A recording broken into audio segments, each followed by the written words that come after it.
Ang programang ito ay rated SPG. Striktong patnubay at gabay ng magulang ang kailangan. Maaaring may masiselang tema, lengguwahe, karahasan, sexual, horror o droga na hindi ang Kung nanonood ka ng Batang Quiapo, pahingi naman ng isang like dyan. At kung pwede, pakishare na rin bilang pagsuporta. Maraming salamat. Narito ang ating update at kunting advance episode na rin dito sa IPJ's Batang Quiapo. Lola Tinding niyanig ang mundo ng mga di magiba. Ginulat ni Lola Tinding itong si Rigor at Lina bago nagtungo itong si Lola Tinding sa presento upang isumbong ang kalukuhan ni Rigor. Naisip bigla ni Lola Tinding ang kanyang anak na si Marites at kung saan ay kausapin niya ito upang maglakas loob ito na itong si Rigor ay isumbong niya at sampahan niya ng kaso. Talaga namang pinursigi ni Lola Tinding itong si Marites, kaya mismong si Marites ay nabigla dahil nakita niya bigla ang kanyang nanay na si Lola Tinding. Hindi ito makapaniwala dahil matagal niya lang namang pinangarap na itong si Lola Tinding at Marites ay magkikitang muli. Kaya naman sa pagkakataong ito ay masayang-masaya si Marites na nakita niya ang kanyang nanay na si Tinding.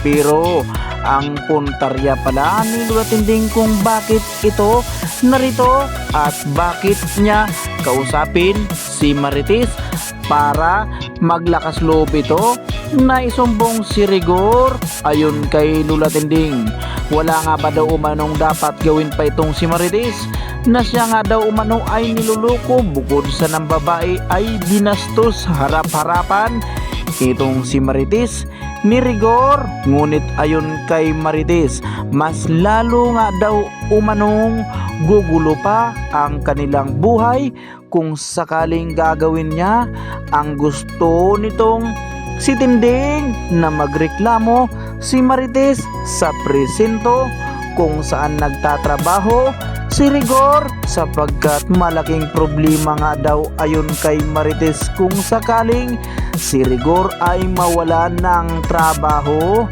dahil dalawang pamilya nga ang itinayo ni Rigor. Panigurado magugutom nga daw umano sila. Ayon kay Lola Tinding, kayang-kaya naman daw umano buhayin ni Marites ang kanyang sarili na walang Rigor. At kung sakali naman daw mahihirapan itong si Marites ay handa naman daw itong si Lola Tinding na dalhin si Marites doon sa mga kabalyero at doon sila magtatrabaho. Ngunit ayon kay Marites, hindi niya nga daw umano kayang isumbong si Rigor sapagkat mahal na mahal niya nga daw umano ang taong ito at may mga anak sila. Ngunit ayon kay Lola Tinding, hindi na nga daw umano masisikmura pa ang ginawa nitong si Rigor sa kanyang anak na si Marites. Ang masaklap ay talaga namang binastos ng todo ni Rigor. Kaya naman naisip nitong si Lola Tinding, total malalaki na nga daw umano ang kanyang mga anak. Kaya itong si Lola Tinding ay hindi na nagpapigil. Ayon kay Lola Tinding, puntahan niya, lusubin niya si Rigor. Bahala na nga daw umano itong si Marites kung hindi niya kayang ipaglaban ang kanyang karapatan, kung hindi niya kayang ipagtanggol ang kanyang sarili sa mga taong nambabastos sa kanya at nang alipusta. Kaya agad sumugod si Lola Tinding dito sa bahay ni Rigor. Habang kumakain itong si Lina at Rigor, biglang umakyat itong si Lolinding sa naturang bahay.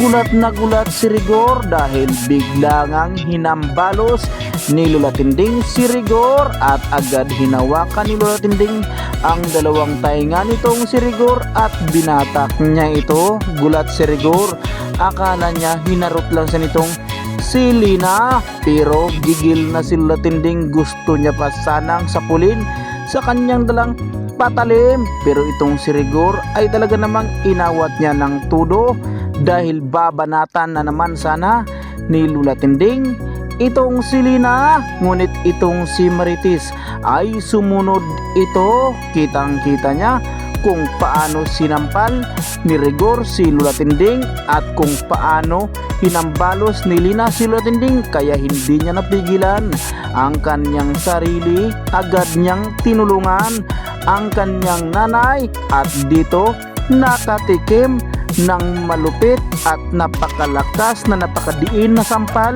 itong si Lina galing kay Marites. Muntik pang mahilo itong si Lina dahil hindi pa kontento itong si Marites.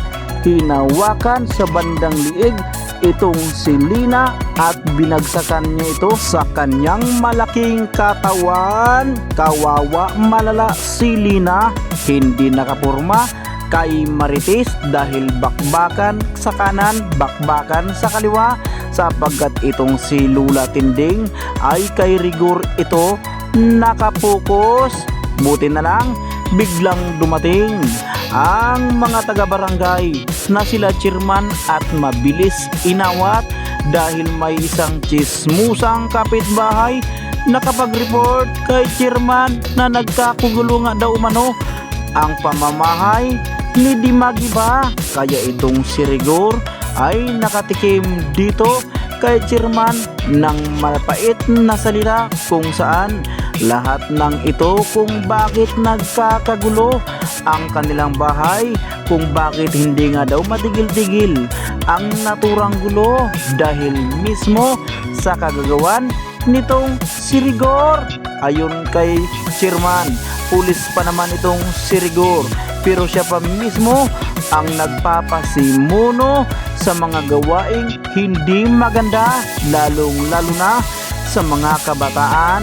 Ngunit ayon kay Chairman, kailangan nga daw umanong ihiwalay ni Rigor itong si Lina sa naturang pamamahay dahil wala naman daw talagang karapatan itong si Lina sapagkat nasa kay Marites lahat ang karapatan nito. Bukod kasi nakasal sila nitong si Marites, may maraming anak sila, kaya sa pagkakataong ito kung hindi nga daw ilalayo ni Rigor itong si Lina, hindi lang itong gulo na to ang mangyayari sapagkat ikakapahamak nga daw ni Rigor sa kanyang trabaho bilang pulis.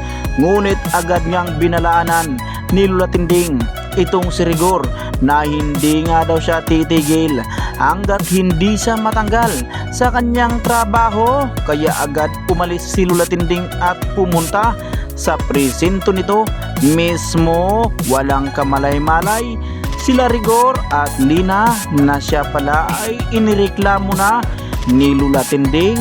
Ngunit may pasanga itong si Lola Tinding na kunti. Agad niya nga itong pinapamedikal at agad niyang dinala doon sa presinto. Kaya si Rigor ngayon ay magiging tulunggis ito. Kawawa mala ito dahil malapit-lapit na ang kanyang pamamahinga bilang pulis at araw-araw, oras-oras, kada minuto niya nang makikita itong si Lina dahil matatanggal lang naman ito sapagkat matibay ang ebidensya na meron itong si Lola Tinding dahil itong si Marites ay pursigido na rin ito. Nadamayan niya itong si Lola Tinding at samahan niya itong sampahan ng kaso si Rigor dahil ngayon lang nararamdaman ni Marites na may tao pa palang nagpapahalaga sa kanya na walang iba kundi ang kanyang nag-iisang nanay na itong si Lola Tinding at mismong ipinagtanggol pa ni Lola Tinding si Marites. Ngunit ang masaklap, dahil sa kalukuhan ni Olga, si Marites ay biglang naglaho dahil nagpapadukot lang naman itong si Olga. Sinama niya pa si Marites sa kanyang sariling tauhan. Ngunit sa isang iglap ay nagkasama na nga ngayon itong si Ramon at Marites. Dito nagkakagulatan ang lahat dahil mismong si Marites ay nagulat rin dahil isinama lang naman ni Ramon Montenegro itong si Marites sa mansyon nito kung saan ay nandoon itong si Don Julio. Agad inutos ni Don Julio sa mga tauhan nito na ihanda na nga daw umano ang kanilang pagkain dahil may bisita itong si Ramon. Ngunit bago yan, kinausap muna ni Don Julio itong si Ramon kung saan niya nahagilap ang kanyang chika babes na itong si Marites. Kwento ngayon ni Ramon na hindi lang basta-basta na chika babes niya ito, mismong may anak sila nito. Nagtataka itong si Don Julio kung paano nga daw umano nangyayari na nagkaroon sila ng anak ng kanyang dalang chicks na itong si Marites. Agad sinabi ni Ramon na ito daw ang nanay ng kanyang anak na si Tanggol. Kaya itong si Don Julio ay nagulat, medyo napangiti ito ng kunti dahil hindi nga daw umano akalain ni Don Julio na itong si Ramon ay papatol sa mga ganitong babae kung saan ay bukod sa dugyot at talaga namang pipitsugin nga daw umano ang naturang babae. Mahilig daw talaga itong si Ramon Montenegro sa mga simpleng babae, kaya walang magawa itong si Don Julio kung hindi utusan ang kanyang mga tauhan na ihanda ang kanilang napakasarap na hapunan dahil nandito na, dumating na nga daw umano ang nanay ng anak ni Ramon Montenegro. Ngunit sa pagkakataong ito, lahat ng problema ni Marites ay alam ni Ramon, kaya si Ramon ay tuluyan na itong nahuhulog kay Marites. Nai-inlove na yata itong si Ramon Montenegro kay Marites, ngunit itong si Marites ay tila nababaitan rin kay Ramon Montenegro sapagkat napaka-gentleman nga ito. Kung pwede nga daw ay siya na ang gagawa para bihisan itong si Marites. Lahat ng hindi nagawa ni Rigor ay gagawin niya dito kay Marites. Pagsisilbihan niya itong si Marites na parang prinsesa sa kanilang mansyon. Ngunit habang kumakain ay dito hindi nga inaakala nitong si Marites habang kaharap niya itong si Ramon Montenegro. Nandito si Olga biglang dumating, umupo pa talaga at dumampot ng pagkain. Don Julio ay titig na titig habang halikan na sana ni Ramon Montenegro itong si Marites. Biglang dumating itong si David, nanlalaki ang mata ni David. Mismong si Marites, halikan na sana ni Ramon, nanlaki ang kanyang mata dahil itong si Marites ay napasabi lamang ito kay Ramon na napakaraming salamat nga daw umano sa pagmamahal na ibinigay ni Ramon dito kay Marites dahil talaga namang inilahad na ni Ramon Montenegro ang kanyang tunay na nararamdaman dito kay Marites. Mahal na mahal niya daw ito dahil may anak nga daw umano sila. Sa wakas, mabubuo nga daw umano ang gustong itatayong pamilya nitong si Ramon Montenegro.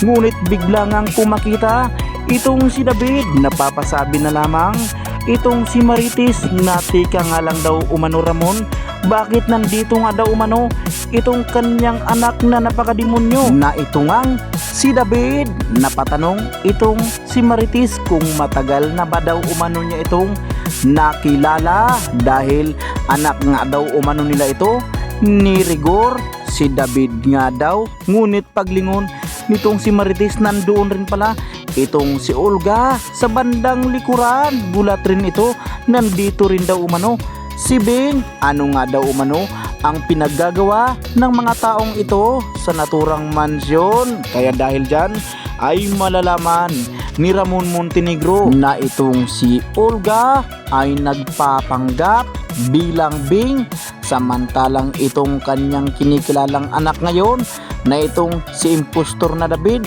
ay malaman na rin ni Ramon na ito ay hindi niya anak at ang totoong pangalan pala nito ay David. Kaya abang-abangan na lang natin kung ano ang gagawin ni Ramon, kung matutuloy ba ang kanilang hapunan, sapagkat galit na galit lang naman itong si Ramon sa harapan pa mismo ng pagkain. Tinanong niya isa-isa itong si David at itong si Olga kung totoo ba ang pinagsasabi nitong kanyang chika babes na si Marites na itong si Olga ay nagpanggap bilang Bing at itong si David naman ay nagpanggap bilang Tanggol o Jesus Nazareno. Kaya dito napapasabi itong si Marites na ginamit ni David ang pagkatao ni Tanggol.